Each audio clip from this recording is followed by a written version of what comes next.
പിതാവും പുത്രനും പരിശുദ്ധ റൂഹായുമാകുന്ന സത്യേക ദൈവത്തിൻ്റെ വലിയ തിരുനാമത്തിൽ തനിക്ക് സ്തുതി. നമ്മുടെ മേൽ തൻ്റെ അനുഗ്രഹങ്ങളും കരുണയും രണ്ട് ലോകങ്ങളിലും എന്നുവന്നേക്കും ചൊരിയപ്പെടുമാറാകട്ടെ. ആമീൻ. കർത്താവിൽ അനുഗ്രഹീതരെ, ബലിവേദിയുടെ അടുത്ത അധ്യായത്തിലേക്ക് നമ്മൾ പ്രവേശിക്കുകയാണ്. ഇതുവരെ നമ്മൾ പഠിച്ചിരുന്ന ഭാഗങ്ങളുടെ ബാക്കി പത്രമായി വിശുദ്ധ കുർബാനയുടെ എല്ലാ ഭാഗങ്ങളും വളരെ പ്രധാനപ്പെട്ടതാകിയാൽ മറ്റൊരു അതിപ്രധാനമായ ഭാഗത്തിലേക്ക് നമ്മൾ പ്രവേശിക്കുകയാണ്. കർത്താവിൻ്റെ രണ്ടാമത്തെ വരവ് സൂചിപ്പിക്കുന്ന പടിഞ്ഞാറേക്ക് തിരുശരീരങ്ങളെ എഴുന്നള്ളിച്ചുകൊണ്ടുവരുന്ന അതിശോഭനമായ മുഹൂർത്തമാണ് നമ്മൾ ഓർമ്മയായി കൊണ്ടാടുന്നത്. ഓർമ്മയായി കൊണ്ടാടുന്നു എന്ന് പറയുമ്പോൾ നമ്മൾ നേരത്തെ പഠിച്ചിട്ടുണ്ട്, ഇതൊരു ടൈം ട്രാവലാണ്. ഇതുവരെയുള്ള ശുശ്രൂഷയിൽ, വിശുദ്ധ കുർബാനയിൽ ഓർമ്മ എന്ന് പറഞ്ഞ വാക്ക് കഴിഞ്ഞുപോയ ഒരു കാര്യത്തിലേക്ക് നമ്മൾ നമ്മുടെ ആത്മാവിനെ പ്രവേശിപ്പിക്കുന്നതായിരുന്നു എങ്കിൽ, ഇനിയുമുള്ള ശുശ്രൂഷയിൽ വരുവാനുള്ള ഒരു സംഭവത്തിലേക്ക് നമ്മൾ മുന്നമേ എത്തിപ്പെടുകയാണ്. ഇതെല്ലാം ആത്മാവിൽ സംഭവിക്കുന്ന കാര്യങ്ങളാണ് എന്ന് നമ്മൾ നേരത്തെ പഠിച്ചു കഴിഞ്ഞിരുന്നു. അതുകൊണ്ട് തന്നെ വരുവാനിരിക്കുന്ന കർത്താവിൻ്റെ രണ്ടാമത്തെ വരവിലേക്ക് നമ്മൾ സമയത്തിലൂടെ യാത്ര ചെയ്ത് ആ ജീവൻ്റെ അംശത്തിലേക്ക് നമ്മളെ തന്നെ പ്രവേശിപ്പിക്കുകയാണ്. പടിഞ്ഞാറേക്കുള്ള തിരുശരീരത്തിനുമായുള്ള എഴുന്നള്ളിപ്പ് അതിശ്രേഷ്ഠവും മനോഹരമായ ഒരു ഓർമ്മയിലേക്കുള്ള പ്രവേശനമാകിയാൽ, വിശുദ്ധ കുർബാനയിൽ ജനമെല്ലാം വളരെ ഭയഭക്തിയോടുകൂടിയാണ് ആ സമയത്ത് നിൽക്കുന്നത്. പലപ്പോഴും കണ്ടുവരുന്ന ഒരു പ്രവണതയുണ്ട്, ഈ ഭാഗം വളരെ പ്രധാനപ്പെട്ടതാണ് എന്ന് എല്ലാവർക്കും അറിയാം, എന്നാൽ ഈ ഭാഗം പോലെ എല്ലാം പ്രധാനപ്പെട്ടതാണ് എന്ന് പലർക്കും അറിയില്ല. അതുകൊണ്ട് തന്നെ പല വിശ്വാസികളും ഈ സമയം വരെയും അലക്ഷ്യമായി നിന്നിട്ട് ഈ പടിഞ്ഞാറേക്കുള്ള എഴുന്നള്ളത്ത് സമയത്ത് മാത്രം ദേവാലയത്തിലേക്ക് വന്ന് കൈകൂപ്പി ഭയഭക്തിയോടെ നിൽക്കുന്നത് കാണാം. അങ്ങനെയല്ല ആരാധനയിൽ സംബന്ധിക്കേണ്ടത്. ഭയഭക്തിയോടുകൂടി വിശുദ്ധ കുർബാനയിൽ സംബന്ധിക്കേണ്ടത് ആദിയോടന്തമാണ്. പല ദേവാലയങ്ങളിലും പലരും ഓഫീസ് കാര്യങ്ങളൊക്കെ ക്രമീകരിക്കുവാൻ വേണ്ടി, അല്ലെങ്കിൽ മറ്റ് വ്യാപാര കാര്യങ്ങൾ വല്ലതുമുണ്ടെങ്കിൽ ആ കാര്യങ്ങളും നിവർത്തിക്കുവാൻ വേണ്ടി പലവിധ വ്യാപാരങ്ങളിൽ ഏർപ്പെട്ടിട്ട് തിരുശരീരങ്ങൾ പടിഞ്ഞാറോട്ട് എഴുന്നള്ളിക്കുന്ന സമയത്ത് ഓടി ദേവാലയത്തിലേക്ക് വന്ന് ഭയഭക്തിയോടുകൂടി നിൽക്കുന്നത് അനുഗ്രഹത്തിന് തടസ്സമാവത്തേ ഉള്ളൂ. കാരണം എല്ലാ ഭാഗങ്ങളും ഇതുപോലെ തന്നെ പ്രധാനപ്പെട്ടതാണ്. പിന്നെ ഇതിനെങ്ങനെയാണ് മനുഷ്യർക്ക് ഇത്രയും പ്രാധാന്യം തോന്നിത്തുടങ്ങിയത് എന്ന് ചോദിച്ചാൽ, ആദിമസഭയിലും ഇപ്പോഴും വിശുദ്ധ കുർബാന ചൊല്ലുമ്പോൾ അതിൽ ശക്തിയുണ്ട് എന്ന് മനസ്സിലാക്കിയിരുന്നത് ഈ സമയത്ത് പല അത്ഭുതങ്ങളും സൗഖ്യങ്ങളും നടന്ന് കാണുന്നുള്ളത് എന്നുള്ളതുകൊണ്ടാണ്. പല രോഗങ്ങൾ സൗഖ്യമാകുന്നു, വിഷമങ്ങൾ മാറുന്നു, ഉള്ളിൽ പിശാച് ബാധിതരിൽ നിന്ന് പിശാചുക്കൾ നീക്കപ്പെടുന്നു.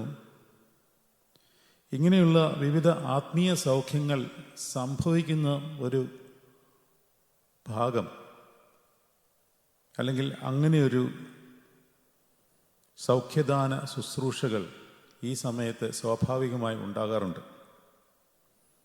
പരിശുദ്ധനായ പരിമൾ തിരുമേനിയൊക്കെ വിശുദ്ധ കുർബാന ചൊല്ലുന്ന സമയത്ത് ഈ സമയമാകുമ്പോൾ അനേകർ സൗഖ്യമാകുമായിരുന്നു. അതിൻ്റെ രഹസ്യം എന്താണെന്ന് നമ്മൾ പഠിച്ചു കഴിഞ്ഞതാണ്. വിശുദ്ധ കുർബാന ചൊല്ലുവാനുള്ള അധികാരം മാത്രം പുരോഹിതനുണ്ടായാൽ പോരാ, ആ വിശുദ്ധ കുർബാനയിൽ ശക്തിയും കൂടി ഉണ്ടാവണം. ലൂക്കോസിൻ്റെ സുവിശേഷം 9-1 അവൻ തൻ്റെ ശിഷ്യന്മാരെ അടുക്കിലേക്ക് വിളിച്ച് രോഗികളെ സൗഖ്യമാക്കുവാനും വ്യാധികളെ പുറത്താക്കുവാനുള്ള അധികാരവും ശക്തിയും കൊടുത്തു. ഒരു വിശുദ്ധ കുർബാന ചൊല്ലുവാൻ പട്ടാഭിഷേകം ലഭിച്ച, സഭയാൽ അതിന് പട്ടത്വത്തിലൂടെ അധികാരം ലഭിച്ച എല്ലാ പുരോഹിതന്മാർക്കും അവകാശമുണ്ട്. എന്നാൽ ആ അധികാരം ശക്തിയായിട്ട് കൺവേർട്ട് ചെയ്യപ്പെടുന്നില്ല എന്നുണ്ടെങ്കിൽ അത് ഒരു ചടങ്ങ് പോലെ അവശേഷിക്കും. അധികാരം സൗജന്യമാണ്. അധികാരം കർത്താവ് നമുക്ക് സൗജന്യമായി തരുമ്പോൾ ശക്തി ലഭിക്കണമെങ്കിൽ വില കൊടുക്കണം. വെളിപാട് 3-18 അക്കാര്യം പ്രതിപാദിക്കുന്നുണ്ട്. നീ സമ്പന്നനാകേണ്ടതിന് തീയിലൂതിക്കഴിച്ച പൊന്നും നിന്റെ നഗ്നതയുടെ ലജ്ജ വെളിവാകാതെ ഇരിക്കേണ്ടതിന് ധരിപ്പാൻ വെള്ളയെടുപ്പും നിനക്ക് കാഴ്ച ലഭിക്കേണ്ടതിന് കണ്ണിലെഴുതുവാൻ ലേപവും എന്നോട് വിലയ്ക്ക് ചോദിച്ച് വാങ്ങിച്ചുകൊള്ളുക. വിലയ്ക്ക് ചോദിച്ച് വാങ്ങിക്കേണ്ട കാര്യങ്ങളുണ്ട്. നമ്മുടെ ജഡത്തിലും നമ്മുടെ ദേഹിയിലും നമ്മൾ ഏറ്റെടുക്കേണ്ട ചില വ്യഥകൾ, ഭാരങ്ങൾ, നൊമ്പരങ്ങൾ, പ്രയാസങ്ങൾ ക്രിസ്തുനാമത്തിനു വേണ്ടി കഷ്ടത്താൽ അത് ഏറ്റെടുത്ത് സഹിക്കുമ്പോൾ, കാരണം കഷ്ടം സഹിക്കുന്നത് ഒരു വരമാണ്. കർത്താവിൽ വിശ്വസിക്കുന്നതിന് മാത്രമല്ല, അവന് വേണ്ടി കഷ്ടം സഹിക്കുന്നതിനുള്ള വരവും കൂടി ഒരു ക്രിസ്ത്യാനിക്ക് തന്നിട്ടുണ്ട്. ആ വരം ഈ കഷ്ടതയിലൂടെ നമ്മൾ ഏറ്റെടുക്കുമ്പോൾ ശക്തിക്ക് പ്രധാനമായ ഒരു മാർഗമാണത്. അല്ലെങ്കിൽ ശക്തിക്ക് ഉതകുമാറുള്ള വില നമ്മൾ കൊടുക്കുകയാണ് എന്നുള്ള കാര്യം മനസ്സിലാക്കിക്കൊണ്ട് വിശുദ്ധ കുർബാനയിൽ നിന്ന് ഓരോ പുരോഹിതനും എത്രമാത്രം അതിനുവേണ്ടി ഒരുങ്ങി ശക്തി ലഭിക്കത്തക്കവണ്ണം, തേജസ് നിറയത്തക്കവണ്ണം ആലയത്തെ നിറയ്ക്കുവാൻ ആ പുരോഹിതൻ വിശുദ്ധ കുർബാനയ്ക്ക് മുമ്പേ തലേന്ന് തൊട്ടേ പ്രത്യേകമായി അതിനുവേണ്ടി പ്രാർത്ഥിച്ച് ഒരുങ്ങി വന്നാൽ അവിടെ സൗഖ്യങ്ങളുണ്ടാകും, ശക്തി നിറയും. ശലോമോൻ യെരുശലേം ദേവാലയ കൂദാശയ്ക്ക് പ്രാർത്ഥിക്കുമ്പോൾ ആലയം ദൈവത്തിൻ്റെ തേജസ്സിൻ്റെ പുക കൊണ്ട് നിറഞ്ഞിട്ട് പുരോഹിതന്മാർക്ക് അവിടെ ശുശ്രൂഷ ചെയ്യുവാൻ പോലും സാധ്യമായില്ല എന്ന് രാജാക്കന്മാരുടെ പുസ്തകത്തിൽ എഴുതിയിട്ടുണ്ട്. പഴയ നിയമത്തിലെ തേജസ്സിന് ഇത്രയും ശക്തിയുണ്ടെങ്കിൽ പുതിയ നിയമത്തിലെ കർത്താവിൻ്റെ രക്തത്താൽ വീണ്ടെടുക്കപ്പെട്ട സഭയുടെ തേജസ്സിന് എന്തുമാത്രം ശക്തിയായിരിക്കും. എബ്രായരുടെ ലേഖനത്തിൽ പ്രകാരം പറയുന്നുണ്ടല്ലോ, ആട്ടുകൊറ്റന്മാരുടെ രക്തവും മലിനമാക്കപ്പെട്ടവരുടെ മേൽ തളിക്കുന്ന പശുഭസ്മവും ജഡീക ശുദ്ധി വരുത്തുന്നുവെങ്കിൽ നിത്യാത്മാവിനാൽ ദൈവത്തിന് തന്നെത്തനാൽ നിഷ്കളങ്കനായി അർപ്പിച്ച കുഞ്ഞാടിൻ്റെ ജീവനുള്ള രക്തം, ജീവനുള്ള ദൈവത്തെ ആരാധിപ്പാൻ തക്കവണ്ണം നിങ്ങളുടെ മനസ്സാക്ഷിയുടെ നിർജീവ പ്രവൃത്തികളെ എത്രയധികം പോക്കി ശുദ്ധീകരിക്കുമെന്നാണ്. എത്രയധികം. 2 കൊരിന്ത്യർ 3:7 ഇപ്രകാരം ഒരു വചനമുണ്ട്. എന്നാൽ കല്ലിൽ അക്ഷരമായി കൊത്തിയിരുന്ന മരണത്തിൻ്റെ ശുശ്രൂഷ നീക്കം വരുന്നതായ മോശയുടെ മുഖ തേജസ് നിമിത്തം തേജസ്സുള്ളതായിരുന്നുവെങ്കിൽ ആത്മാവിൻ്റെ ശുശ്രൂഷ അധികം തേജസ്സുള്ളതാകില്ലയോ? ശിക്ഷാവിധിയുടെ ശുശ്രൂഷ തേജസ്സുള്ളതെങ്കിൽ നീതിയുടെ ശുശ്രൂഷ അധികം തേജസ്സുള്ളതായിരിക്കും. പഴയ നിയമത്തിൽ ശലോമോൻ തൻ്റെ ദേവാലയ ശുശ്രൂഷയുടെ സമയത്ത് ഇങ്ങനെയൊരു സാധ്യത നമുക്ക് കാണിച്ചു തന്നിട്ടുണ്ട് എങ്കിൽ പുതിയ നിയമത്തിൽ എന്തുമാത്രം ശക്തിയുള്ള ശുശ്രൂഷ നമുക്ക് ലഭിക്കും എന്നുള്ള കാര്യം ഇതിൽ നിന്ന് നമ്മൾ മനസ്സിലാക്കിക്കൊള്ളണം. അപ്പോൾ ഇനിയും നമ്മൾ ചെയ്യുവാൻ പോകുന്ന ശുശ്രൂഷ കർത്താവിൻ്റെ രണ്ടാമത്തെ വരവിനെ കാണിക്കുന്ന ആ വലിയ സംഭവത്തിലേക്ക് ആത്മാവിൽ നമ്മൾ പ്രവേശിക്കുകയാണ്. അപ്പോൾ ഇത് ഫ്യൂച്ചർ ടെൻസിലേക്കുള്ള ടൈം ട്രാവലാണ്. ഇതുവരെ നമ്മൾ കഴിഞ്ഞ കാര്യങ്ങളിലേക്ക് നമ്മുടെ ആത്മാവിനെ പ്രവേശിപ്പിച്ച് ജീവനായിട്ട് നമ്മൾ അതിനെ കൊണ്ടാടുമ്പോൾ വരുവാനുള്ള കർത്താവിൻ്റെ രണ്ടാമത്തെ വരവിനെ പ്രതിദാനം ചെയ്തുകൊണ്ട് നമ്മുടെ ആത്മാവിനെ അങ്ങോട്ട് പ്രവേശിപ്പിക്കുകയാണ്. അതുകൊണ്ട് ഇത് വളരെ പ്രാധാന്യമുള്ള സമയമാണ്. സൗഖ്യങ്ങൾ നടക്കുന്ന സമയമാണ്. ശക്തി തെളിയുന്ന സമയമാണ്. ഇത് കർത്താവിൻ്റെ രണ്ടാമത്തെ വരവിനെ കുറിക്കുന്ന സമയമാണ്. അതുകൊണ്ട് തന്നെ ഇനിയുള്ള പ്രാർത്ഥനകൾ കോൺസെൻട്രേറ്റ് ചെയ്യുന്നത് വീണ്ടും യേശുക്രിസ്തുവിലേക്കാണ്. യേശുക്രിസ്തുവിൽ നിന്ന് തുടങ്ങി പിതാവാം ദൈവത്തിൻ്റെ ആരാധന തൃത്വാരാധനയിൽ കൂടി സമർപ്പിച്ചുകൊണ്ട് ഈ വിശുദ്ധ കുർബാനയുടെ ഇത്രയും ഭാഗം പൂർത്തീകരിക്കുമ്പോൾ രണ്ടാമത്തെ വരവ് കർത്താവിനെ ഊന്നിക്കൊണ്ടുള്ളതാകിയാൽ ഇനിയുള്ള പ്രാർത്ഥനകൾ യേശുക്രിസ്തുവിനെ കേന്ദ്രീകരിച്ചായിരിക്കും. അതുകൊണ്ട് ആ സമയത്ത് ശുശ്രൂഷക്കാരൻ പറയുന്നു, നാം അട്ടഹസിച്ച് പറയണം. ഈ അട്ടഹസിച്ച് പറയണമെന്ന് പറയുമ്പോൾ കോൺഗ്രിഗേഷൻ ശ്രദ്ധിക്കേണ്ട വളരെ പ്രധാനപ്പെട്ട ഒരു കാര്യമുണ്ട്. വിശുദ്ധ കുർബാനയിൽ മൗനമായിട്ട് നിൽക്കേണ്ട സമയമുണ്ട്. മിതമായിട്ട് ശബ്ദം എടുത്ത് പാടേണ്ടതും ചൊല്ലേണ്ടതുമായ സമയമുണ്ട്. അട്ടഹസിച്ച് പറയേണ്ട സമയമുണ്ട്. ഇതെല്ലാം വിശുദ്ധ കുർബാനയിൽ വിവിധ തലങ്ങളിലായിട്ട് നമ്മൾ ക്രമീകരിക്കുന്നതാണ്. അപ്പോൾ അട്ടഹസിച്ച് പറയണം എന്ന് പറയുമ്പോൾ സാധാരണ വോയിസിലല്ല അത് പറയേണ്ടത്. എല്ലാവരും ആ സമയത്ത് ഉള്ള വോയിസിൽ താഴെയാണ് പറയുന്നതെന്നുള്ളതാണ് പരിതാപകരമായ കാര്യം. ശുശ്രൂഷക്കാരൻ മദ്ബഹായിൽ നിന്ന് പ്രബോധിപ്പിക്കുകയും ആഹ്വാനം ചെയ്യുന്നതിനെ അനുസരിക്കുക. അട്ടഹസിച്ച് പറയണമെന്ന് പറയുമ്പോൾ പിതാവും പുത്രനും പരിശുദ്ധ റൂഹായുമാവുന്ന സത്യേക ദൈവത്തിൻ്റെ ആ പ്രാർത്ഥന, അതായത് പിതാവും പുത്രനും പരിശുദ്ധ റൂഹായുമായ വന്ദിക്കപ്പെട്ടവനും സ്തുതിക്കപ്പെട്ടവനുമാവുന്നു ആദ്യം മുതൽ തലമുറ വരെയും തനിക്ക് സ്തുതി എന്ന് പറയുന്ന ആ പ്രാർത്ഥന അട്ടഹസിച്ചാണ് പറയേണ്ടത്, അല്ലാതെ മിതമായ വോയിസിലല്ല. നിങ്ങൾക്ക് എത്രയും ശബ്ദമുണ്ടോ അത്രയും ശബ്ദത്തിൽ എടുത്ത് പറയത്തക്കവണ്ണമുള്ള ഭാഗങ്ങളാണ് ശുശ്രൂഷക്കാരൻ അട്ടഹസിച്ച് പറയണമെന്ന് പറയുന്നത്. പലപ്പോഴും പലരും മിണ്ടാതെ നിൽക്കുന്ന സാഹചര്യം വരെ അവിടെയുണ്ട്. എന്നാൽ മിണ്ടാതിരിക്കേണ്ട സാഹചര്യത്തിൽ നമ്മൾ മിണ്ടിക്കൊണ്ടിരിക്കുകയും ചെയ്യും.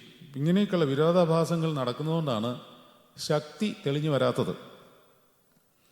അപ്പോൾ ഇങ്ങനെ അട്ടഹസിച്ച് പറഞ്ഞ് പ്രഖ്യാപനം നടത്തി കഴിയുമ്പോൾ പുരോഹിതൻ തിരുശരീര രക്തങ്ങൾ എടുത്തുകൊണ്ട് ഞങ്ങളുടെ രക്ഷയ്ക്ക് വേണ്ടി വന്നവനും ഇനി കർത്താവിലേക്ക് മാത്രമാണ് ശ്രദ്ധ.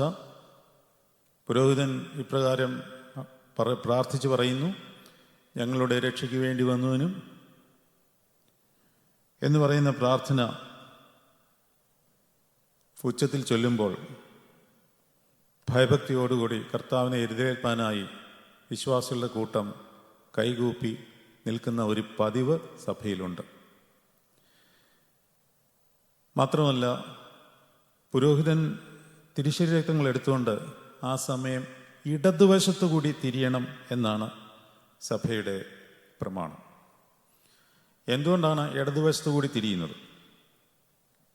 കർത്താവിൻ്റെ രണ്ടാമത്തെ വരവിൽ പൈശാചികൻ്റെ സകല തിന്മകളുടെ ശക്തിയെ തകർത്തുകൊണ്ട് കർത്താവ് രണ്ടാമത് വരുമെന്നും കർത്താവിൽ വിശ്വസിക്കുന്ന എല്ലാവരെയും തന്നിലേക്ക് ചേർത്തുകൊള്ളും എന്നുള്ള വിശ്വാസവും സാത്താൻ്റെ സർവ്വശക്തിയെയും അവൻ്റെ രാജ്യത്തെയും തകർത്തുകൊണ്ടാണ് കർത്താവ് വരുന്നത് എന്ന് കാണിക്കുവാൻ വേണ്ടി പുരോഹിതൻ തിരുശരീര രക്തങ്ങൾ എടുത്തുകൊണ്ട് ഇടത് ഭാഗത്തേക്ക് തിരിഞ്ഞുകൊണ്ടാണ് വരുന്നത്, വലതുവശത്തു കൂടിയല്ല.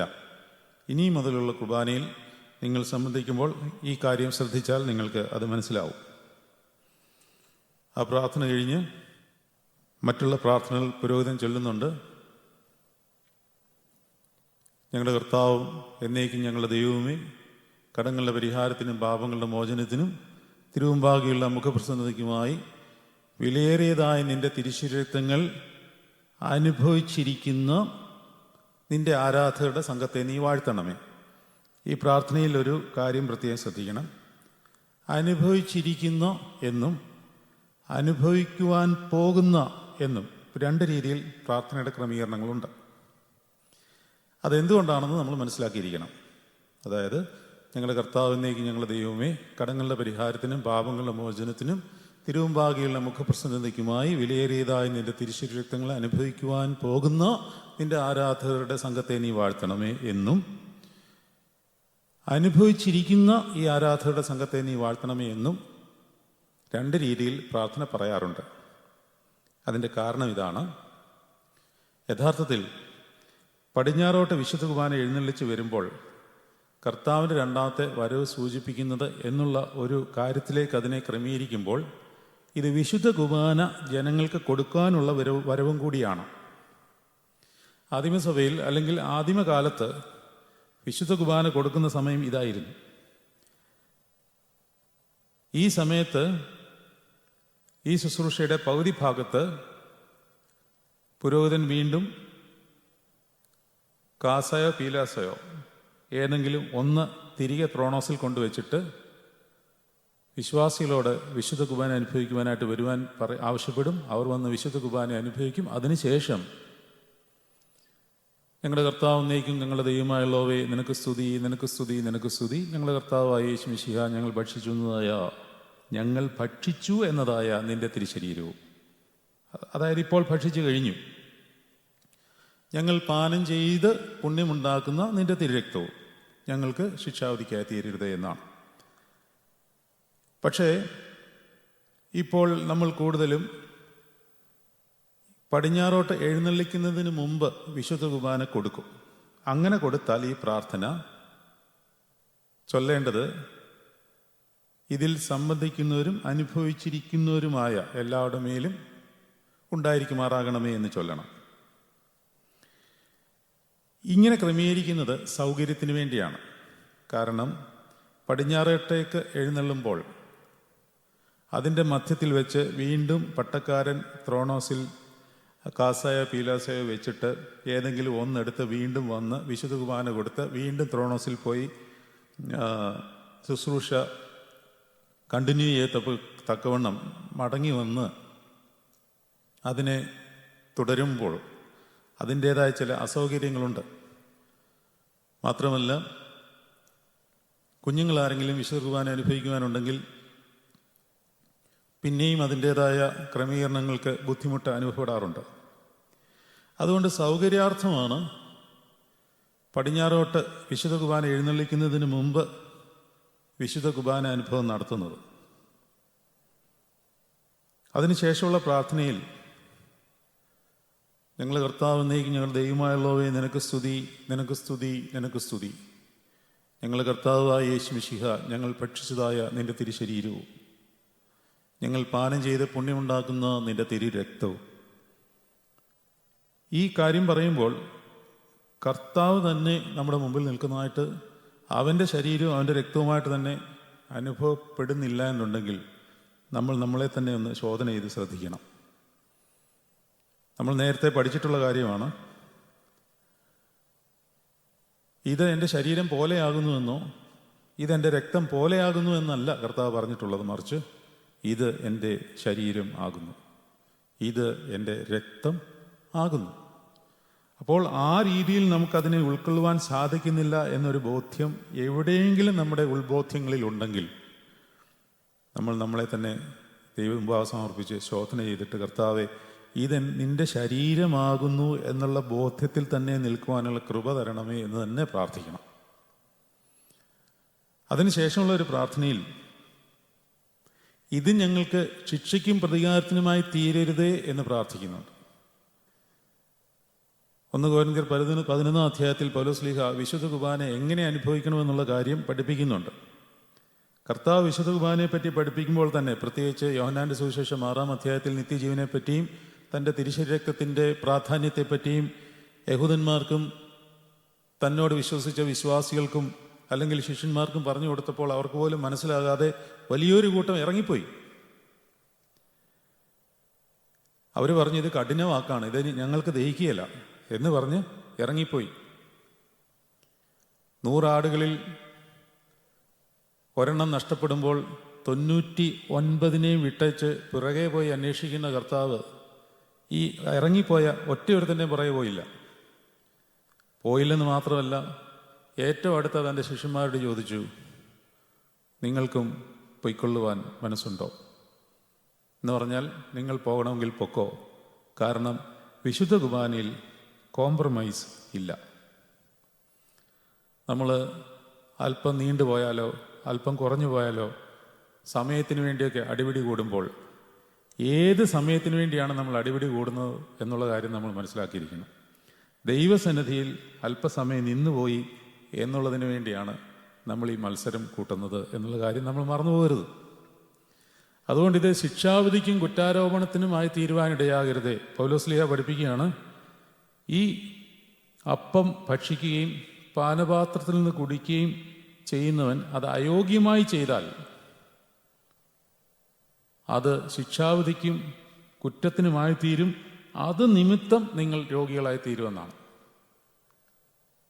നമുക്കറിയാം, ശിഷ്യന്മാർക്ക് കർത്താവ് അപ്പം തൻ്റെ ശരീരമായി കൊടുക്കുമ്പോൾ 12 പേർക്കും അത് കൊടുത്തു.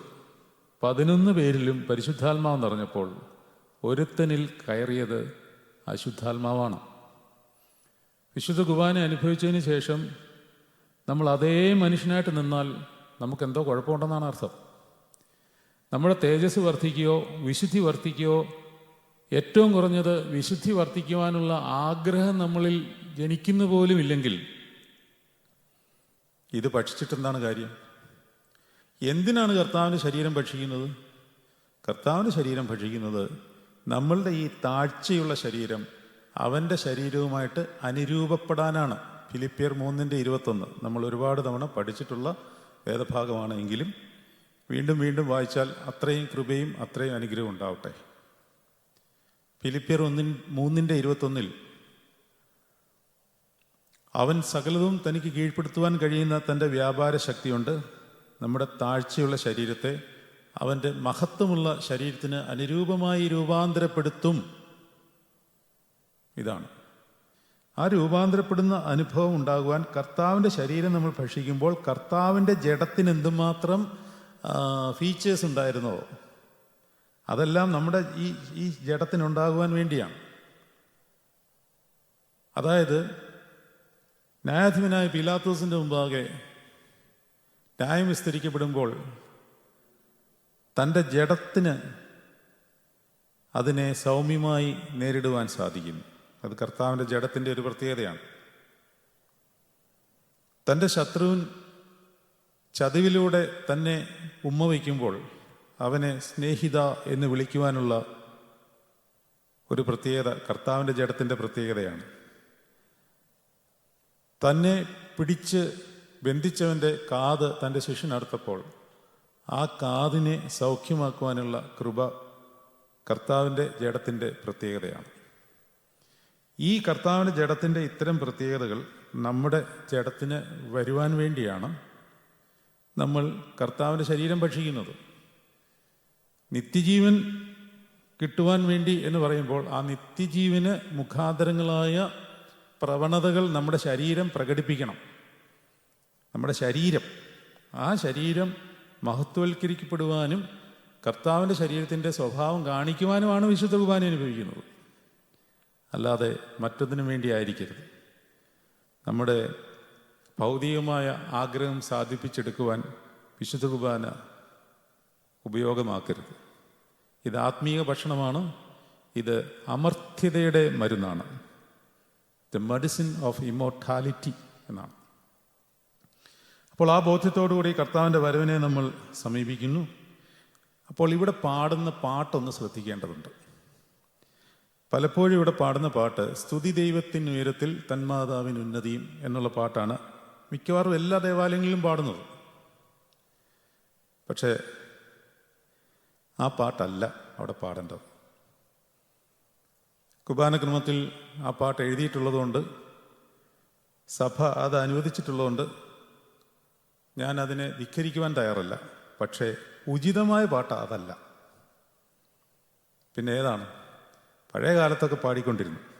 കാരണം ഇപ്പോഴത്തെ വിശുദ്ധ കുർബാനക്രമത്തിൽ പല പുതിയ പാട്ടുകളും നവീകരിച്ച് എഴുതിയിട്ടുള്ളതുകൊണ്ട് ഈ യഥാർത്ഥമായ കാര്യം എന്താണെന്ന് പലരും മറന്നുപോയിട്ടിരിക്കുന്നു.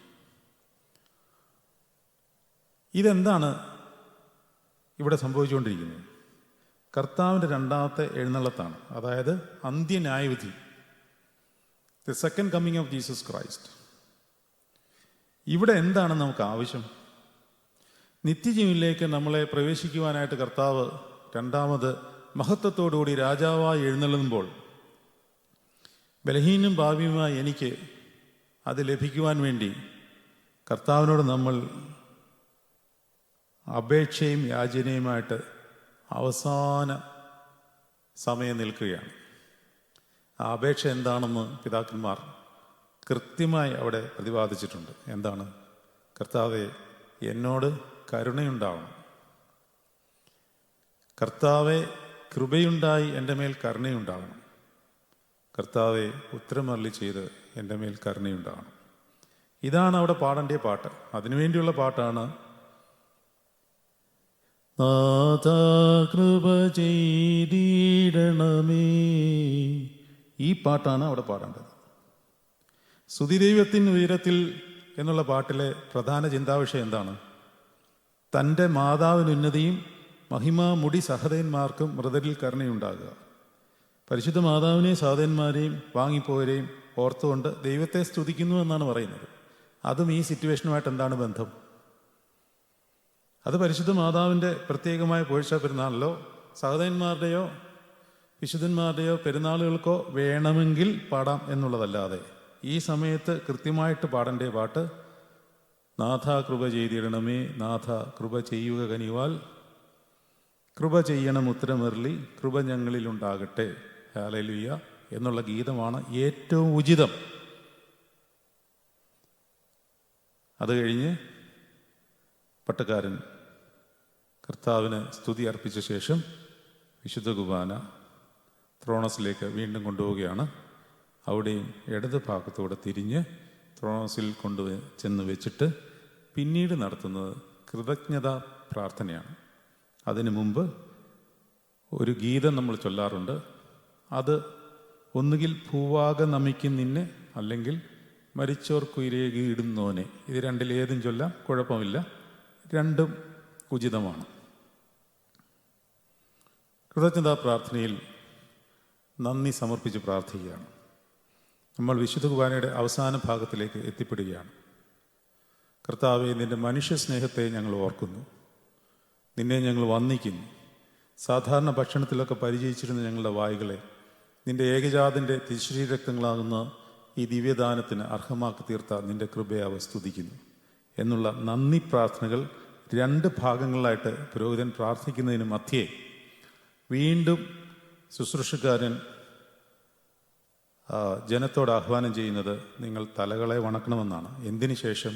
നൽകപ്പെട്ട വിശുദ്ധ രഹസ്യങ്ങൾ കൈക്കൊണ്ടതിന് ശേഷം വീണ്ടും കരുണയുള്ള കർത്താവിൻ്റെ മുമ്പാകുന്ന തലകളെ വണക്കണം എന്നുള്ള കാര്യം ശുശ്രൂഷക്കാരൻ നമ്മളെ ഓർമ്മിപ്പിക്കുമ്പോൾ, തലകളെ വണക്കുവാൻ പറയുമ്പോൾ തലകളെ വണക്കണം.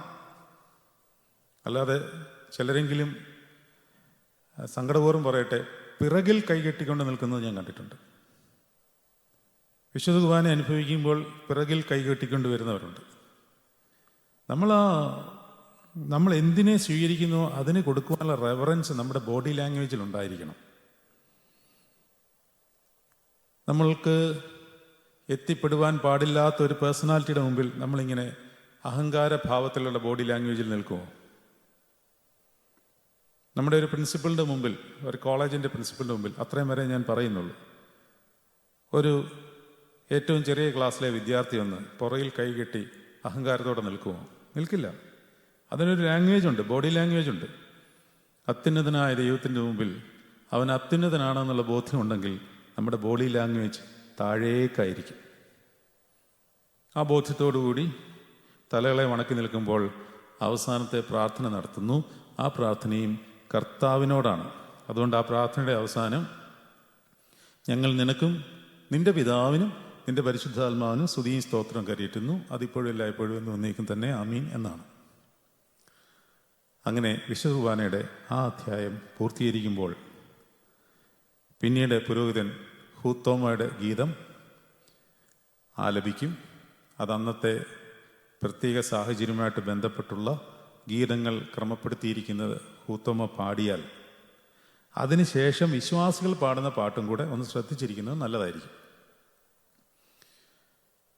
വിശുദ്ധ കുർബാനക്രമത്തിലും അല്ലാതെയുമൊക്കെ ഓരോ ദിവസവും പാടേണ്ട പാട്ടുകളൊക്കെ എഴുതി വെച്ചിട്ടുണ്ടെങ്കിലും ഇവിടെയും ഏറ്റവും ഉചിതമായ പാട്ട് ഏതാണെന്ന് ചോദിച്ചാൽ, കാഴ്ചയതിൽ കർത്താവെ നിൻ തിരുവുള്ളം തുഷ്ടിപ്പെട്ട് നല്ല മരിച്ചോർ പുണ്യപ്പെട്ട് ഈറേർ ആനന്ദിക്കണം എന്നുള്ള ഗീതമാണ്.